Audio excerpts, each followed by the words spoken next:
Well, hello everyone. This is Susan for SLC Aquatics coming to you live tonight. I'm so glad to be with you on this Tuesday night because we have a very special guest. To me, he's special, and he doesn't think he's special. He's a very humble man. But at this time, I would like to introduce you all Dr. Anthony from Amazon Research Center of Ornamental Fishes in Peru. Welcome, Dr. Anthony. God bless you tonight. Thank you very much, Susan, for having me here tonight. I And and go. and I am nothing special. We're Maybe to all my mother I was special, but I was the favorite in our family, and everybody knew it. But you know, uh, that's the only time that I was really special. all right. You're special to us because you're standing for a very important cause of this very hobby that we enjoy every day of our lives, and we'd like to continue doing so. Everyone, I want you all to know I've been putting this out for the last 2 weeks that we are going to raise funds tonight for the research center, and the donate link is going to be at the bottom, and it's also pinned to the top of the chat, and you can go to the website, click the donate button at any time during the stream, or just bookmark it and go back to it later. Um, every little bit helps, and Yep. we're excited to be a part of what helps this research center beat. We want to keep the heart beating. We want to keep the blood flowing in the veins. And of course, Dr. Anthony's going to be here to answer any questions that you all have tonight. I want to welcome Liquid Zoo, who just came in. Docs! Tell them to And behave, though. he knows to behave in Susan's stream. Okay. I'm Fish Fam Mom, and they know it Okay. Okay. because that will kick them out in a heartbeat. But they know I love them. Also, we have a master photographer here who was one of my special guests one night, and he showed us how to take some pictures of our fish in the tanks, and gave us some good pointers and good examples. And bless his heart, he's been going through double knee surgery replacements and some other complications, and he's on the mend. And I'm glad to have David with us tonight. Welcome. Cassie B's in the house, master photographer, Liquid Zoo, Melvin Reef, Bunny Viper came in. I know Mystery Snail Guardians was here, and Miss Dee Dee was here early. Freaky Fish Lady Holly is here. And we want to say hi again to Dr. Anthony. So I've invited him to come and let us know what some of the greatest needs of the research center are tonight. How can the hobbyists get involved not only in the research and the education? And he informed me that the raffle is still going on till March the 31st. So if you have not uh, put in a raffle for your possible trip to Peru for two, I believe, Yes, ma'am. and the dormitory and food is going to be provided. And I believe you have a deadline of 23 to Yeah. use it. The 30th of August, 2023, because we know it's difficult for people to get away. Even this quick of a time for summer, because our summers are the best time to be here in Peru, because that is the dry season, and the water's lowest. So if you want to see fish, that's really the best time to come Yeah, I here. had to refresh the website to get the banner to come back because I couldn't find the link in the website. But to win a trip to the Amazon, you click on that link and it will, I'm going to follow it through so y'all can see what it looks like. You can purchase your raffle ticket for $50 right here. And March the Or 20th, or you can purchase 10 raffle tickets if you or want to. yes, or 100 of them. We're That's not right. going to, we're not going No, to tell you. there aren't 100 left, so you can't do 100. Okay, there's not 100 left. I'm sorry. No. But he said 10. But anyway, that information is there if you all want to go there and bookmark it. And we'll be glad to discuss it. And if you have any questions for him, he'll be glad to answer them. Um, at this time, I'm going to let him introduce himself to everyone. Most of y'all know him, but on Susan's channel, somebody might be here that doesn't know him. So go ahead, Dr. Anthony, introduce yourself to everybody. I'm Dr. Anthony. That's it. Okay, and he is sitting in Peru at this I am moment. sitting in our kitchen here in Peru. It's a kitchen, big kitchen, um, dining room complex that uh, I helped design. About 5 years ago, I think we built. Let's see, yeah, 5 years. It'll be 5 years ago this summer that we erected this building, and I built all the cabinets. I pride myself to be able to do some woodworking, so that's one of my hobbies. Is I like to do woodworking. So it allowed me to do some of my hobby outside of fish stuff here as well. But I am Oh, the executive director, I guess. I was one of 5 people who originally went in and bought this land in 2010. 3 of the other people moved on with their lives, went their different ways. One went to Brazil to finish his PhD. So what I've done is instead of them just leaving, I actually bought their portions of the land. So it's myself and one of the original buyers of the land, Carlos, who's actually our resident manager, who lives just right across the street from the research center. So we're the 2 originals that started this in 2010. awesome, awesome. At this time, I saw that there is other ways for us to get involved with the education and the research program. I think you can even have tours that come over at different times. Yeah, we'll be working with the local schools to have the school kids come in. We'll close the aquarium once a week to just have it open for the school kids. Because as an educator myself, as a college professor, my father was a school teacher. Education is really key to change people's hearts, to change people's minds. And I'm not the type that will beat someone over the head to make them change. This is their country, not my country. It's up to them. If they want to change to protecting the environment, so be it. But we want to show them what are some of the impacts that humans are having here at the in the Amazon, the Peruvian Amazon. Some ways you can get involved. We take interns and volunteers.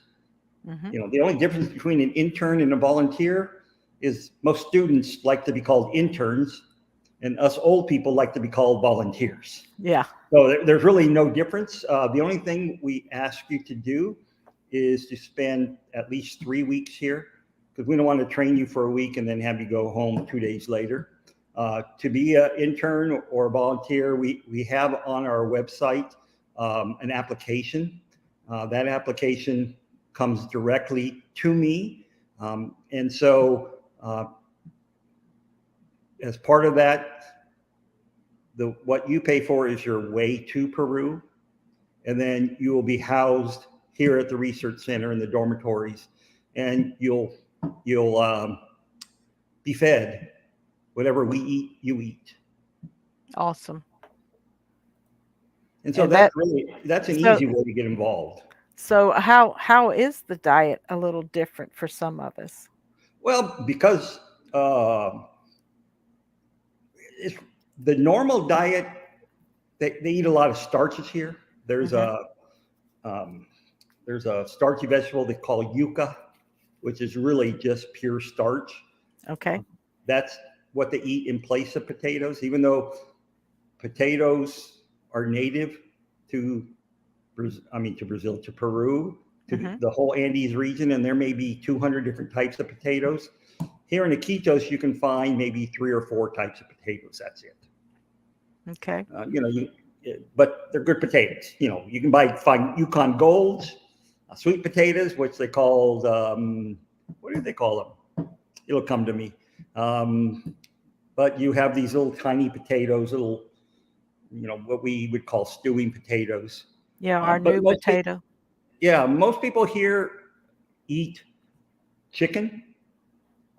You name it, chicken. all different flavors of chicken. There are some people who eat fish. Fish tends to be either sold in the marketplace. So if you catch fish, you're probably selling them in the marketplace to support your family. And what's left over, you'll cook for yourself. But at the research center, we primarily eat chicken because that's what's mostly available. Beef, you don't want to eat the beef here only because it's very tough. Mm-hmm. It's all grass fed, so they're not getting extra fat like our Right. our cattle get in the U.S. And Right. so it is tough as can be, worse than shoe leather. So So would it and be better to make it jerky instead of yeah, yeah. Or put it in a crock pot for 4 days. That probably and the pork here is really good. There's actually some really big pork farms so just it's some outside of town. sounds Yeah. like some good eating. Yes. It's not bad, that's for sure. David said that the sweet potato is called the batata. Not BATA. not here. It's called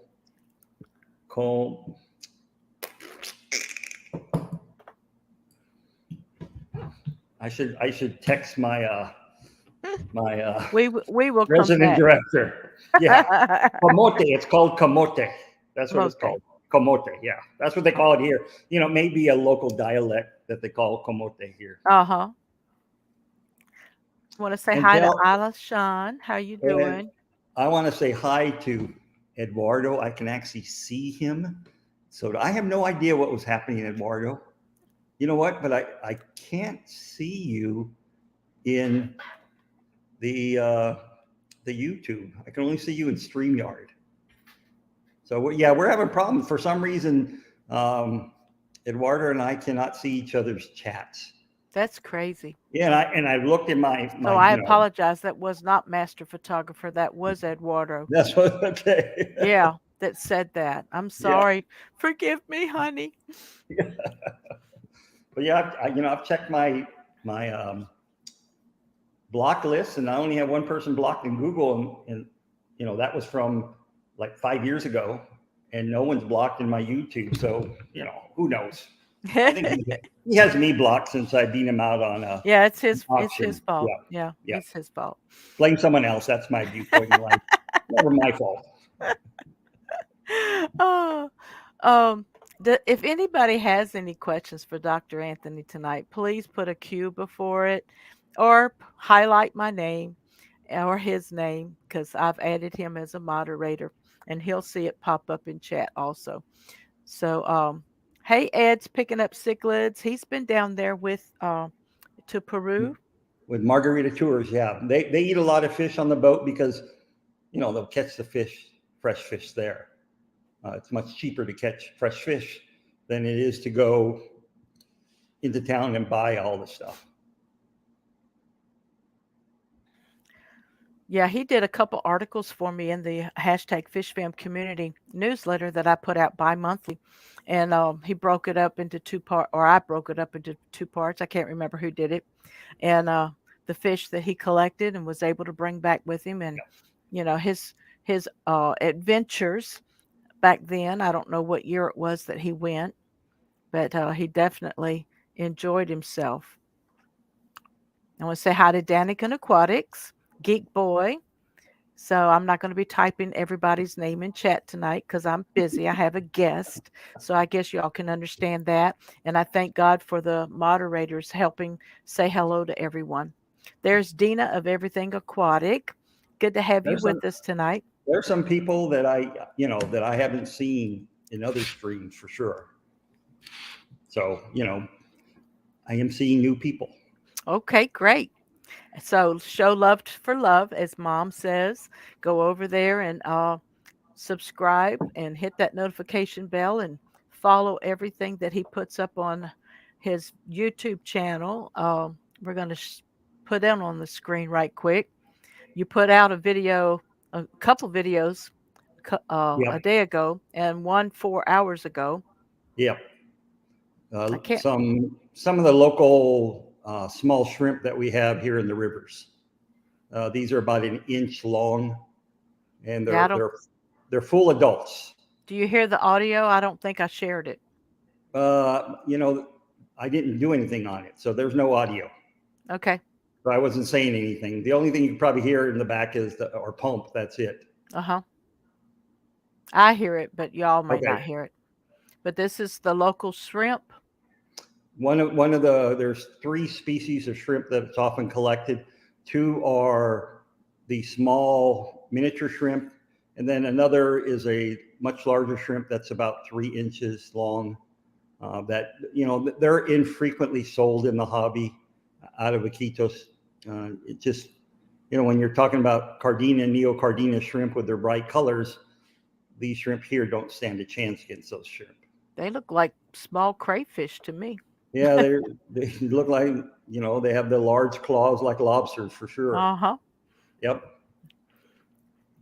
We want to let everybody know that we are taking donations tonight, and the mods are sharing the link in the chat. And also, the raffle is still on till the 31st of March. And I'm just going to butt in every once in a while to say that information. And I want I want Dr. Anthony to just go ahead and discuss maybe some new things that may be going on since he's been away teaching. Um, One thing we started doing, and one of our founding philosophies is to try to teach the local fishermen how to sustainably breed aquarium fishes. Okay. Because the only time they can harvest fish is during the dry season, and because it's the only time they can really make money, they truly overfish, and it's not sustainable at all. There are some fish now that the fishermen just can't find anymore. And so what we are doing with them is we're teaching them how to breed some of these fish that are collected in aquaculture ponds on their, around their villages. Uh-huh.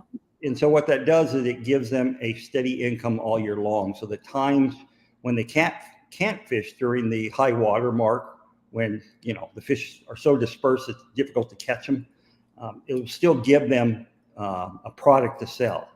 We would never say don't collect fish. That's their livelihood. I'm not going to say don't be a fireman to a fireman. Join the join the volunteer fire department. It wouldn't make sense. Right. But what we're telling them, what we're teaching them is that instead of over collecting, because when they over collect, it becomes a supply and demand issue. The more they collect, the price of the fish go down. Uh-huh.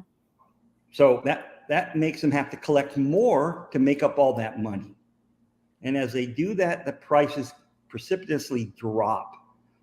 So by having a steady income all year long, they don't have to over collect. They can still make that good steady income during the collecting season. And so we actually have some test plots here on site where we're breeding Apistogramma, in particular Apistogramma altotapici, which is a undescribed species. The males get up to about 3 inches long. And during the breeding season, they get these beautiful purple spangled spots all over their body. And we've, without feeding them or anything, we have shown that they clearly reproduce in large numbers in pond situations. Right before I left in February to come back to the States from Peru, we started a project looking at red pencilfish.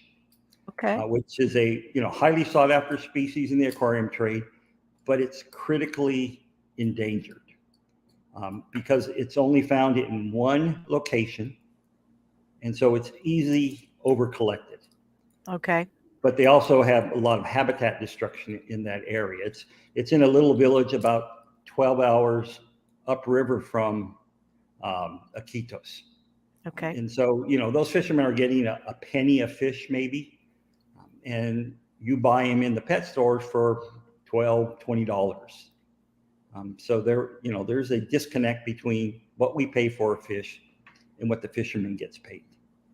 And that, that's something we have to think about. Why are our fish so expensive, especially wild caught fish? Well, normally what happens is 50% of the fish die even before it gets to an exporter, because they're putting it in conditions that they're not used to. They're being stressed.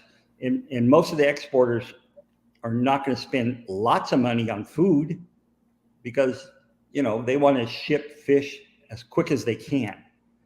Because the longer they keep them in their system, the less money they have. Right. And so by the time they get to the wholesaler, you may have another 20% die off. So that 1 penny fish for 100 now is, you only have 50 fish left. So now they're 2 pennies each. So each way along the rung, there's going to be die-offs that's going to cause the price to increase just normally, just so everybody can recoup their costs back. Well, may I ask besides education, the aquarium at the Amazon, is that going to be set up for breeding also? Not the aquarium itself, but we have a large fish lab, a fish room that I showed yesterday in my stream that we will do some breeding of epistogrammas. But most of the breeding will take place in our aquaculture ponds that we have built here on site. Was that the National Aquarium Fish Day video? Yes. With the yeah. I've been trying to establish a National Aquarium Fish Day for March 21st. It's the first day of spring, first full day of spring, and spring is the time of rebirth for nature. Okay. So what a better time to have it than the 21st of March. Just so happens to be my birthday too, but that's beside the point. I was going to say that would be a great day to put a milestone at. Yeah. And so actually at the very end of the video, I showed the pond, one of the ponds that we put some of the red pencil fish in. So yeah, right there, I'm actually. Did I go too far? No, I don't think so. I'm trying to get the attention of my resident manager who actually lives across the street. And we have some of our ponds at his place. So that's, I'm not sure. That's showing some of the driftwood. Yeah, that was at the very end. Yeah. So it's probably, let's see. Nope, it would be more in the 40s. Okay, yeah, right. Oh, actually, you are at the right place. Sorry. That's okay. I'll go back. Because I'm at the door, trying to open the door. Yeah. Yeah, so that's they lock me in all the time. They lost the extra key, so they only have one key, and this was at lunchtime. Lunchtime is a 2-hour lunch. Dr. Anthony is a wild animal that needs to be caged. Yep. I have to be kept in there, or I'll run rampant in this little village that we're located in.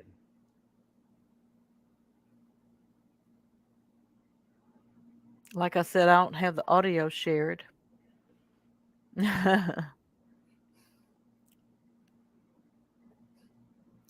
I'm just saying, there he is, letting you out. And I'm not letting Carlos know he's on video because he doesn't like to be on video. Well, I fast forwarded. So this is the pond, one of the ponds that we actually have the red pencil fish in. We don't feed it. They're natural food for them. There's different types of Daphnia, cladocerans, insect larvae. So it's a very easy process. It's not like it's a very intensive aquaculture where you're feeding constantly. It's just, it's a natural system. The water seeps in through the soil and picks up all the tannins. So we don't pump water into it. It's just the water table is so high in this area. Is Red Laser your assistant? No, Red Laser is not. Okay, because he said the pond was outside the gate. He probably watched the video. Yeah, probably was there. Yeah. Yep. So yeah, the red pencilfish has been bred in captivity as well. It's not being bred in Asia yet, as far as I know. Once it's being bred in Asia, then that's almost the saving grace for fish.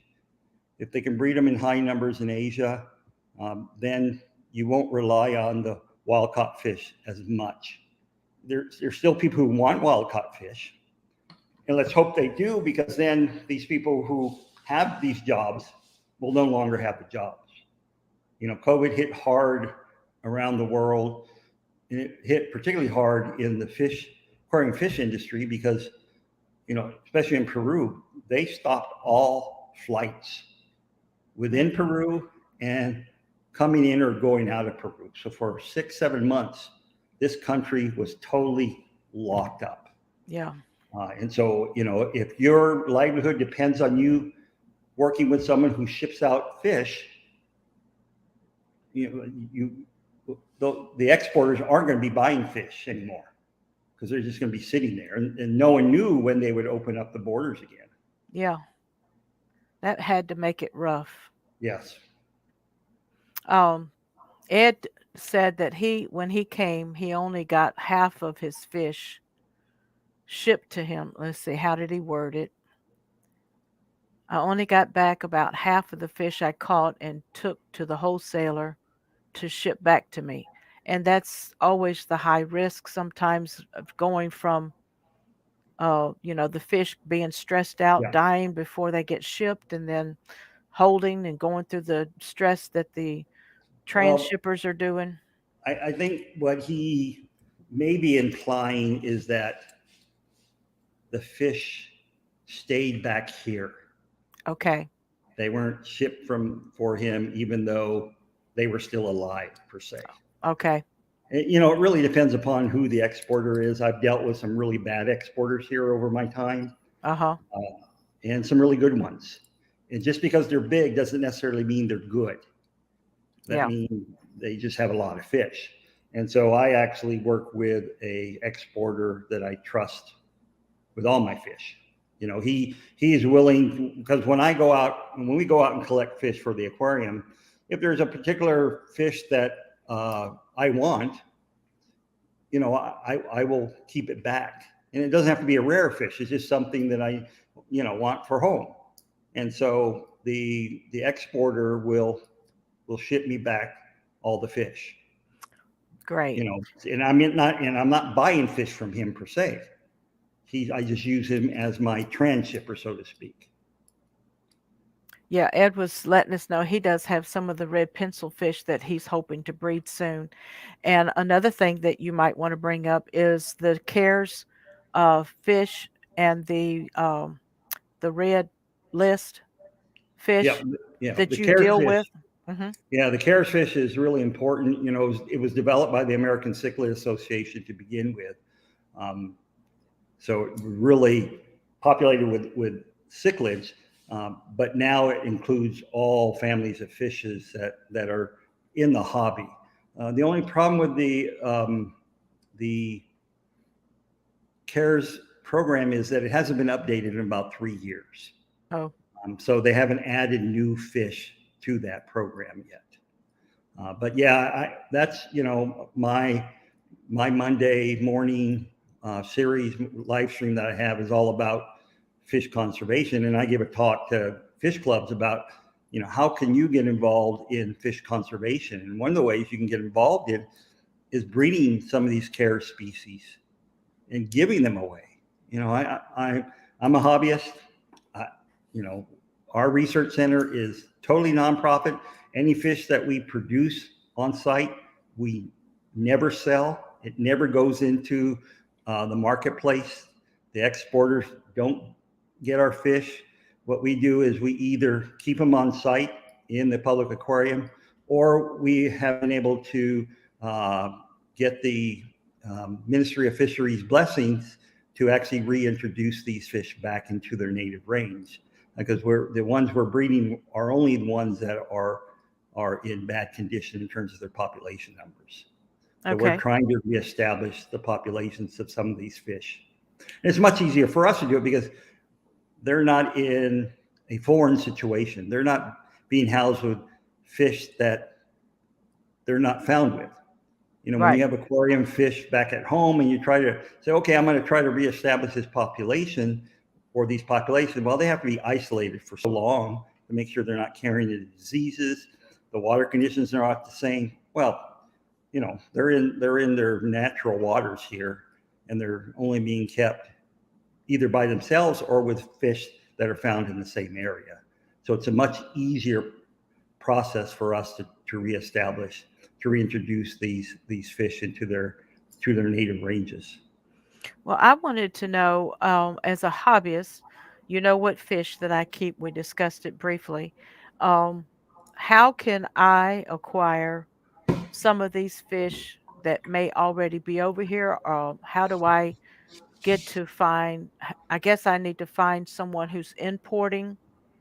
Or yeah, find a wholesaler that imports. Okay.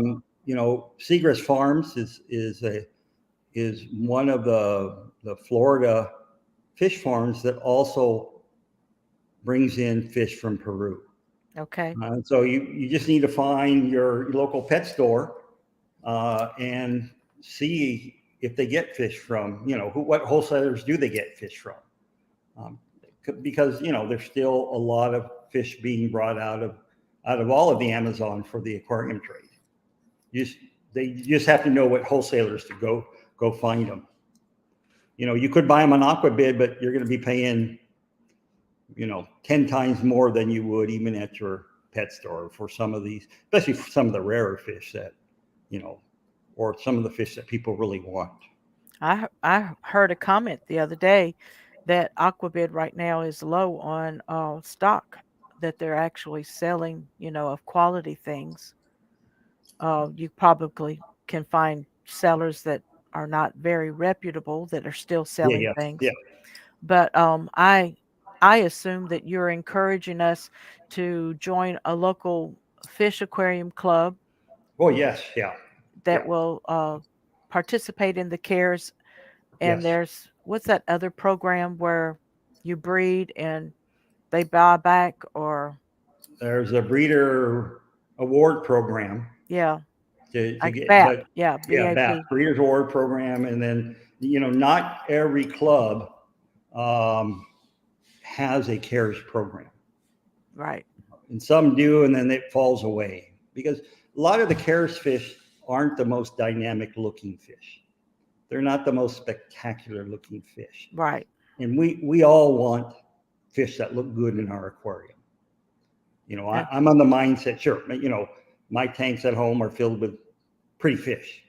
We're all that way. But, I'm in the mindset that we're all intertwined here.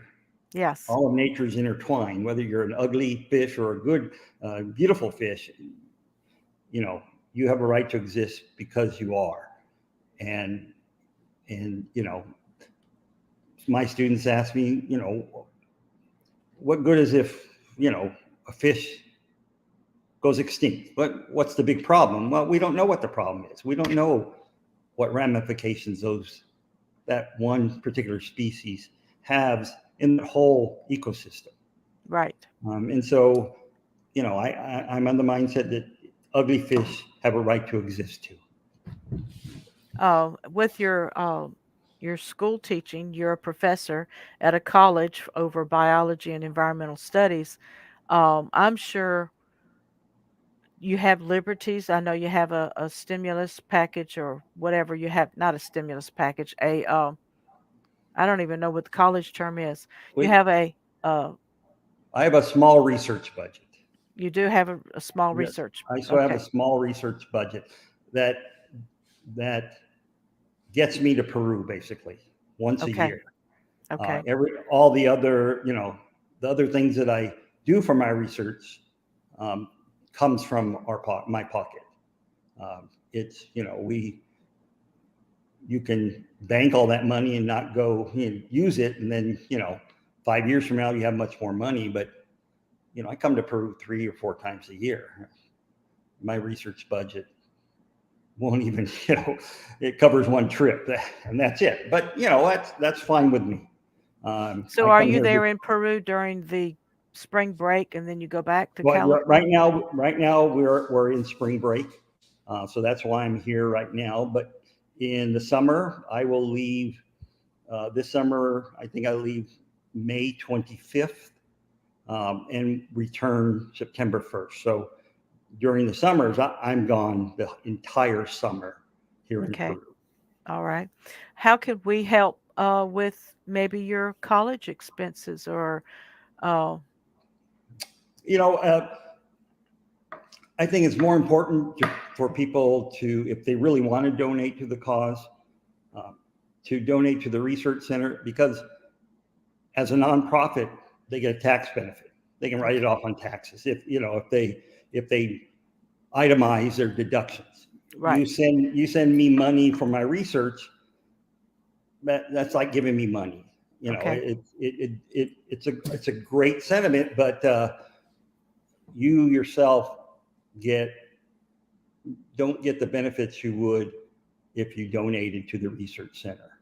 You know, all of the research center monies, or all the money that comes in for the research center, goes directly to the research center. Myself, my wife, the board of directors, we don't take a salary, we don't take a stipend. Mhm.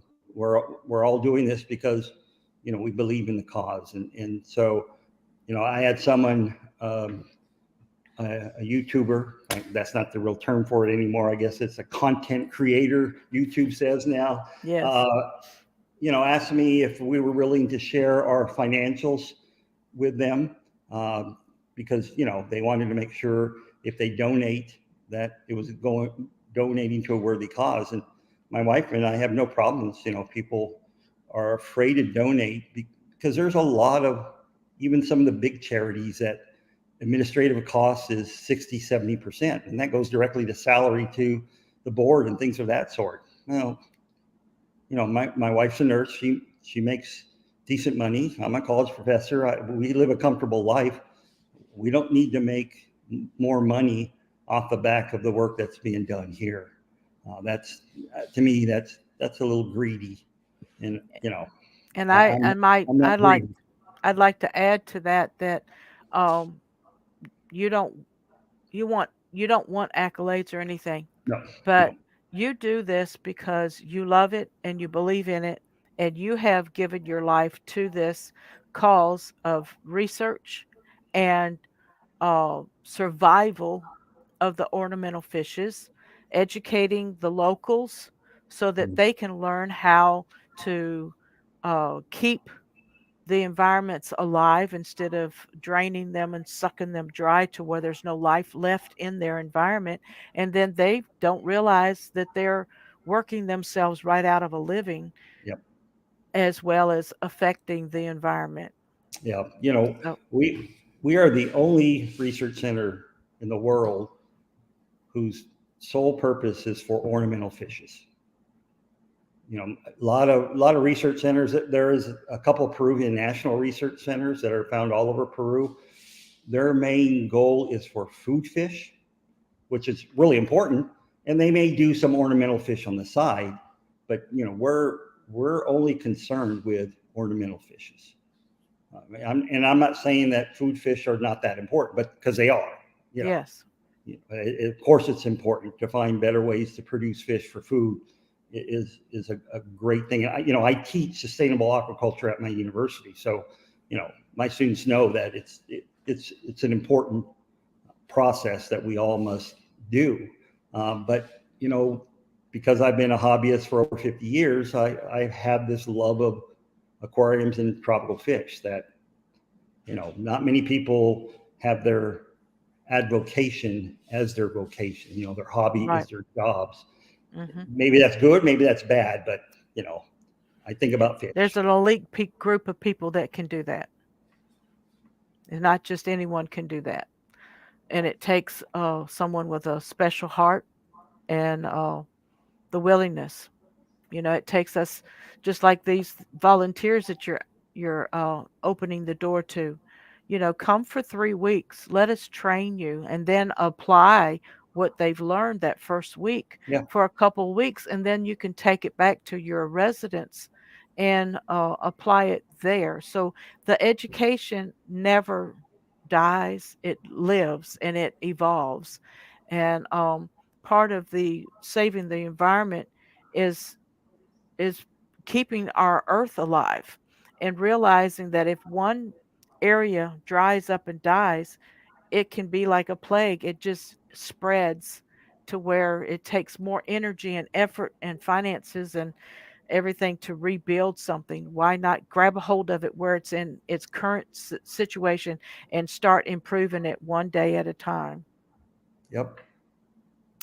Is there anything else like the aquarium that you might want to show the audience tonight? You think I know how to share on this thing? I I would got it. have I would have to find it. I you know we I've got on it. yeah on my YouTube channel Uh huh. there actually is Oh, yeah, you know there's a great video there. there's a video from January that I took, and then yesterday's live stream. The first part of it was actually in yeah. So that's my wife there. She Uh was huh. able to come with me in January for a week, and so we're just having a look through the aquarium. I think it's going to be a fun place for the kids. Um, you walk in, and the first thing they're faced with is this large tank that they can walk under and look at all the tetras in the tank. Um, so it's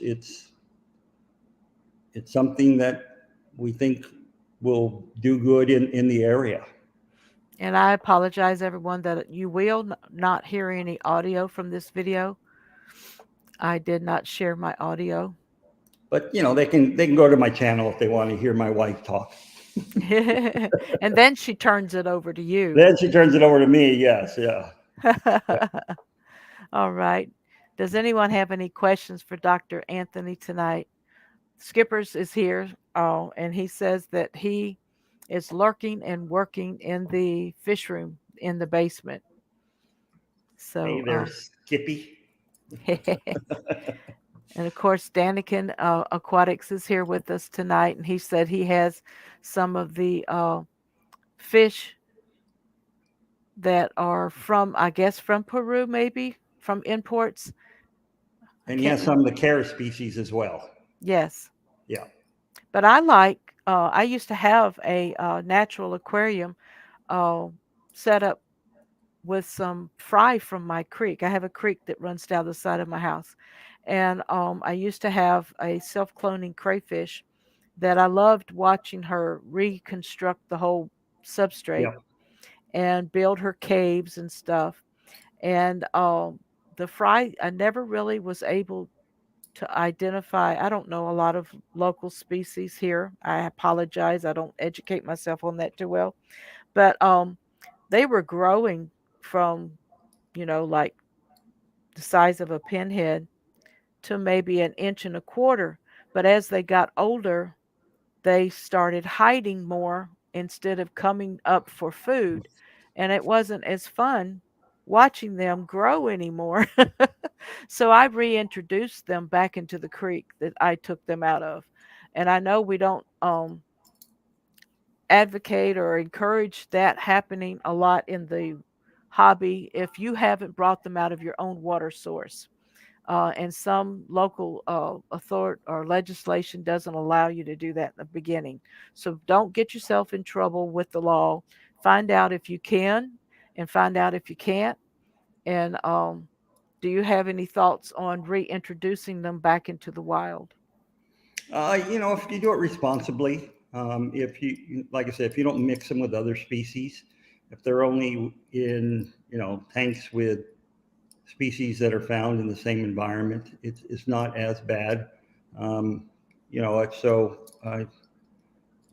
yeah, you just have to check with your local, fish and wildlife, fish and game, natural resource department, whatever you have in your state. Because in some states, it's illegal to take things from the wild into your aquarium. Lefty's asking, have you ever caught any local fish that were thought to be extinct in the Uh, area? no, we've been looking for a local killifish that hasn't been exported for about 10 years. And so, we're doing some other techniques besides going out and, with nets. We're actually looking at environmental DNA. We're, looking at water samples, filtering the water samples, and see if we can identify the DNA of this fish in our water samples. And that's what a lot of people do with cryptic species that aren't easy located. And so as of this point, we have not been able to detect that species at all. And Dan Gallagher asked, do I have a personal favorite fish? Yes, I have a personal favorite fish. And from the intro to all my live streams, you could probably notice that it's discus. So discus are my personal favorite. That tank that you see at the beginning of my live stream is actually a tank that I built at home. It's a 500-gallon corner tank that has about 30 wild-caught red-spotted green discus from here in Peru. So I don't get any really good close-up shots of them, but there are some that are just gorgeous. What kind of tetra is that? There are some rummy nose tetras in there. There are some black tetras. There are also some cardinal tetras, even though cardinal tetras aren't from Peru.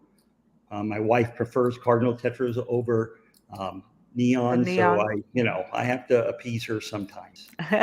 Just a little. Yeah, just a little. And I love you, sweetheart. Yeah. Oh, so I don't see. Let's see. I don't see any more questions or comments right now.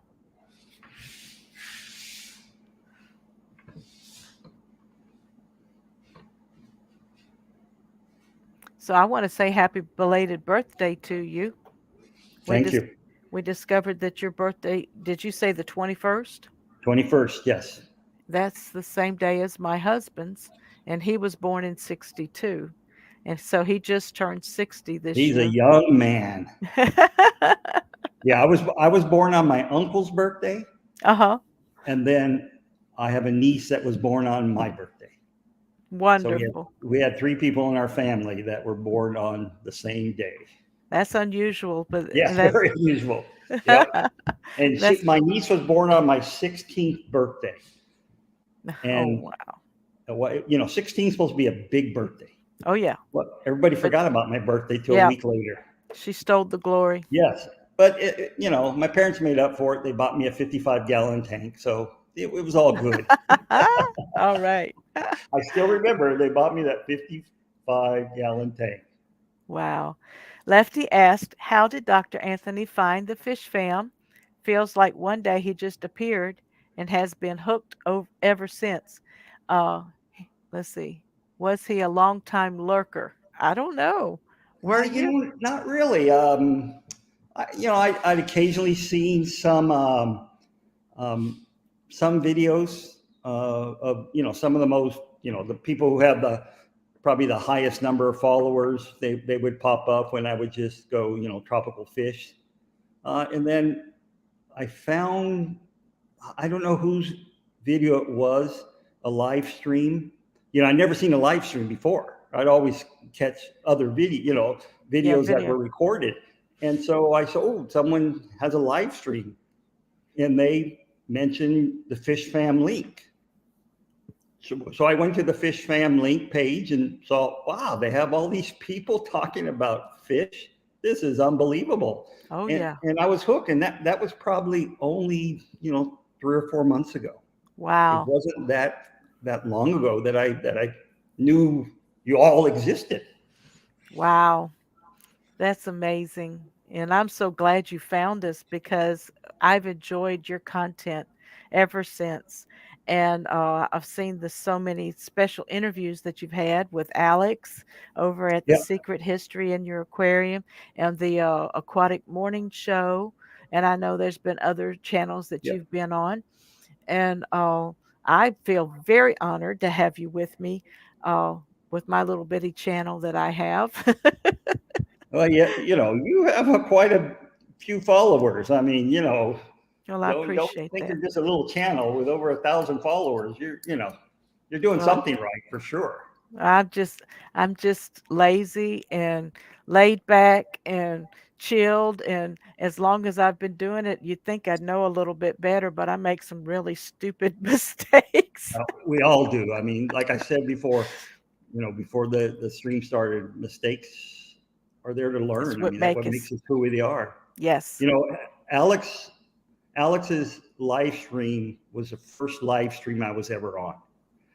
He had known me because I've been doing a Saturday series of talks called Talk with the Experts, but it's through Zoom, Okay. and then I put it on YouTube. You can, if you go to my channel, you can see some of the talks that we've had. Okay. And Alex signed up for those very early on, and so he, started emailing me questions when he, you know, wanted some, some of the content. If he wasn't sure what it meant, he would email me, and pronunciation of words and things. So yeah, very early on, Alex had me on, and that kind of hooked me into the fish family as well. That's wonderful. That's a beautiful story to me. Ricky De Hoyos has a question here. Do you find that the people in Peru are receptive, or are they hesitant to take advice from you? You know, they probably are, but our resident director, Carlos, is a lifelong um, Iquitoan. He's lived in Iquitos for, he's in his late 40s. He's lived here for 40 years. He was raised in another small village, but he was educated in the city. He's worked in the aquarium trade. He used to run one of the research centers outside of town, Fondepes. It's a federal research center, and he then worked at all the major exporters here in town. He was general manager for one of the exporters. So he knows all the fishermen. Mhm. And he's the one who said, "Hey, we have an opportunity to buy some land. You want to build a research center?" Wow. I never even thought about it, but Yeah. it's been his dream to do something like that. And I just happened to show up at the right time. And so, he's the one that really goes out and talks to the people. The fishermen all know me. They know I'm not here to change their lives. And because I have Carlos who will talk to them and set them straight on really what I'm trying to do here. Yes. Unfortunately, it's true no matter where Americans go. We're looked at like the bank for a lot of people. And so, when we get bids on things, I never show up, because as soon as I show up, man, the prices go through the roof. And so Carlos does all the negotiating for me and everything. And so I'm not a, most You people have a would say, would not believe this, but I'm really not a overbearing person, especially in a foreign language or a foreign country where, you know, as an American, we may say something in English, that's common in America, that the Peruvians take it a different way. And I don't want there ever to be a mistake like that. I'm going to share another comment here in a minute, or question from Ed. I don't know if you saw it or not. Trying to tell Ricky thank you. He gave 4.99 super chat,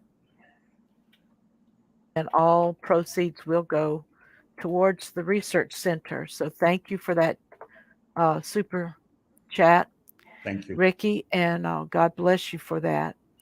Ed says, maybe I missed it, but does Dr. Anthony speak at clubs? I would love to get him to speak at Delaware County Aquarium Society. I would love to come speak to your club. Yeah, I've spoken on the East Coast, West Coast. Of course, I speak mostly on the West Coast since I'm from California. Yes, I have spoken at the North New Jersey Aquarium Society, as well as the Lancaster Aquarium Society, an aquarium society in Virginia. Last year, I spoke at the NEC online conference. I was supposed to be a guest and speak in person, and then they canceled it because of COVID. So they had me come on the next year and do the online version. I've even spoke in Bermuda, of the country of Bermuda. So yeah, I enjoy going places and speaking primarily because I like to go to fish stores and see what they have in their fish stores compared to what I have locally in California. And I will be. I'm not sure if Kenny is still from Daniken, but I'm actually speaking at um,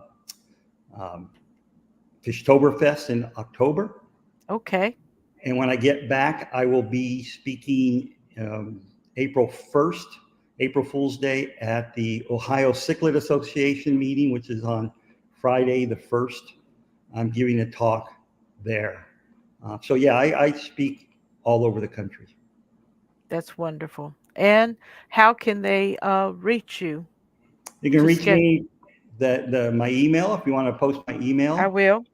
Yeah, that's one of the ways that I have, or make a comment in one of my videos online, because I get notified, and I go back and look at everybody's comment in case there's a question, or something I may have said wrong or made a mistake on.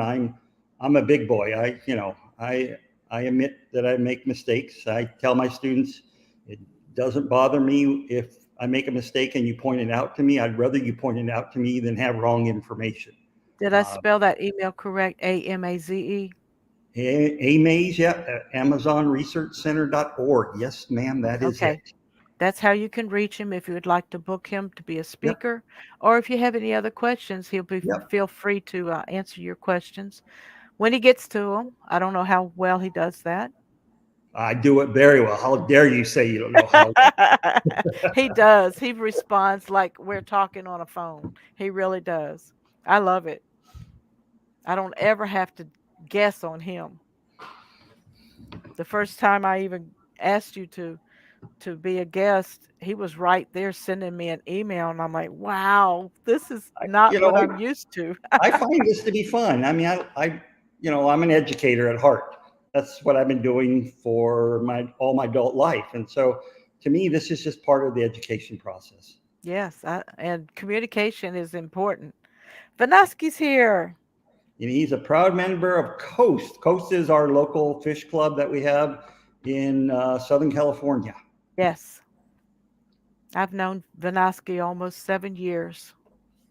He's a Do good I do guy. I know you, Vanoski? With a He I you know changed his he changed his channel name to Fish Kodo, but I think it used to be Vanaski Fish Tanks or something like that. yeah. There's I've actually met people in chats that live right around the corner from me that we didn't know each other. That's amazing. I There, love yeah, it. there's Stephanie, who is Aquarium Life or Aqua Life. Aqua Life, yeah. She lives a couple half mile from me, and there's Surf City Cichlids. Him and Stephanie live in the same city, which is the city right next to me. So Hmm. yeah, we're gonna have lunch when I get back. So or Wonderful. dinner one afternoon. So yeah, That's we the were. thing that I enjoyed, because we still don't have an active local club here in central Birmingham. We have several popping up here and there, but they're not well organized. We have one that went ahead and got registered, but they just haven't gotten off the ground with regular meetings or officers or anything like that. Hello, Dennis Christensen. How are you doing?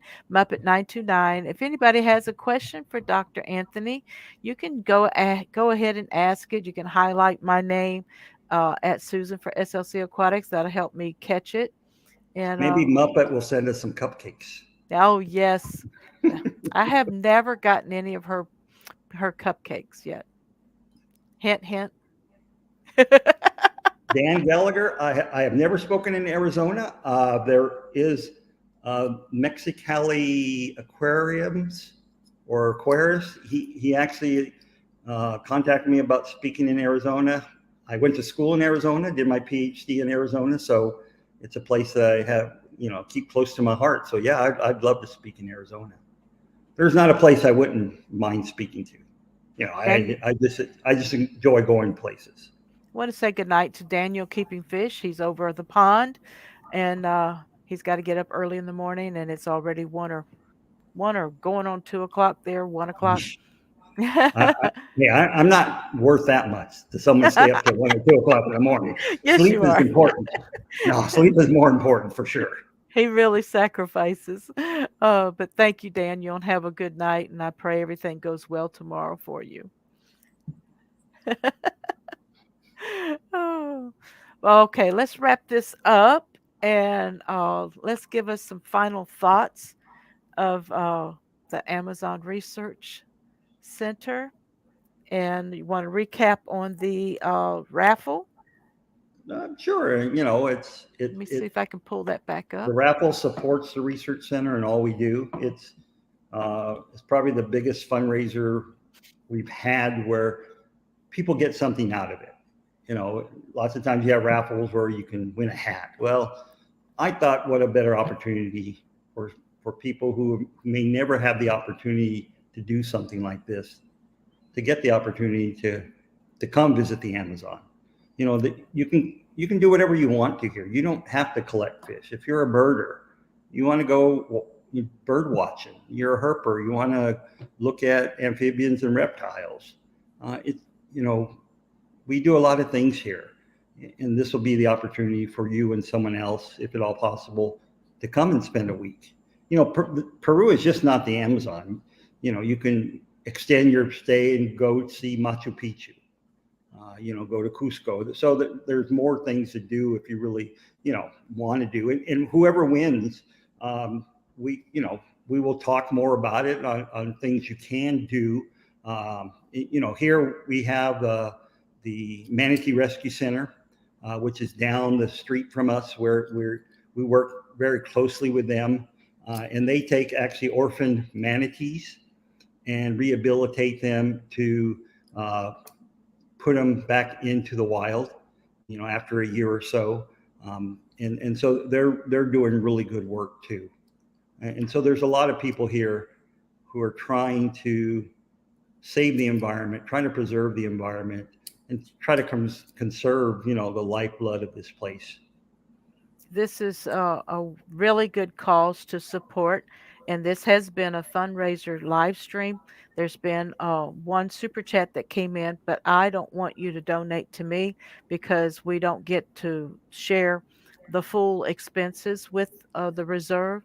So we want to uh, ask you to go to their website, and it is the amazonresearchcenter.org.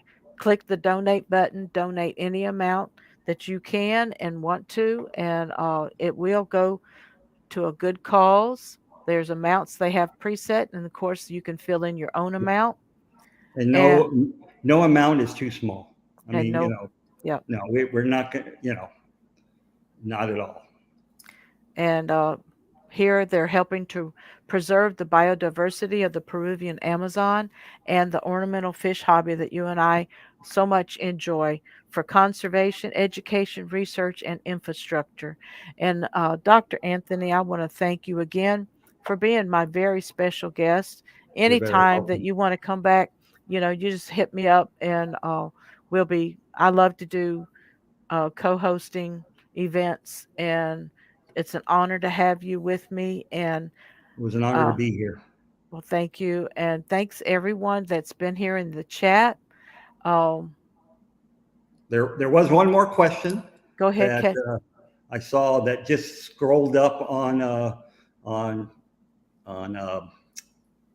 StreamYard, and that was, what college am I a professor at? I'm a Yes, professor at Soka University of America, which is a small liberal arts university in Southern California. We have 500 students. That's it. One of the benefits of going there is we have small class sizes for students. My ecology class has 8 students in it, and they are required to take a foreign language and do a study abroad their junior year, which is actually part of their tuition. They pay nothing extra to go to, Peru, Argentina, Mexico, Japan, China, France, Taiwan, the Cameroon. And so, it's part of the educational process that, we believe that students should look beyond their borders and look into other countries to become a citizen of the world, to really be concerned about what's going on in the world. So it's a non-denominational university. It was built on Buddhist principles, but there's no requirement to be Buddhist. I'm not Buddhist.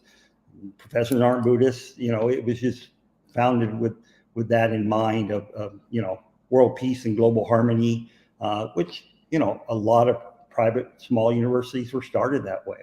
Right. And so I chose to come to this university. I was at one of the Texas A&M campuses where I would teach 500 students in a class. And that's no way of getting to know your students. So this is a place where we all know each other. At one time I was the only biology professors there, and all students have to take a natural science course. So during the first 4 or 5 years of the university, I taught every student at the university. Wow. So, everybody knows me. I'm known as the guy who wears the loud fish shirt. When I teach my fish classes, I'm always wearing a very loud fish shirt. Oh, that's wonderful. You see that Lefty says the word manatee just was spoken. I'm sold. I'm moving to Peru. Come here and teach English, Lefty. Yeah. I And mean, seriously. also Yeah. and also freaky fish lady Holly, she says I just want to move there and volunteer forever. Well, we could hire you on. Come on, Holly. We Jump. have to hire some people to work the aquariums. It just can't be volunteers all the time, because there's times when we won't have volunteers. Right. Yeah. But this has been great. I love it. There's so much to learn, but we can't do it in one little hour pocket. So hope to see you again.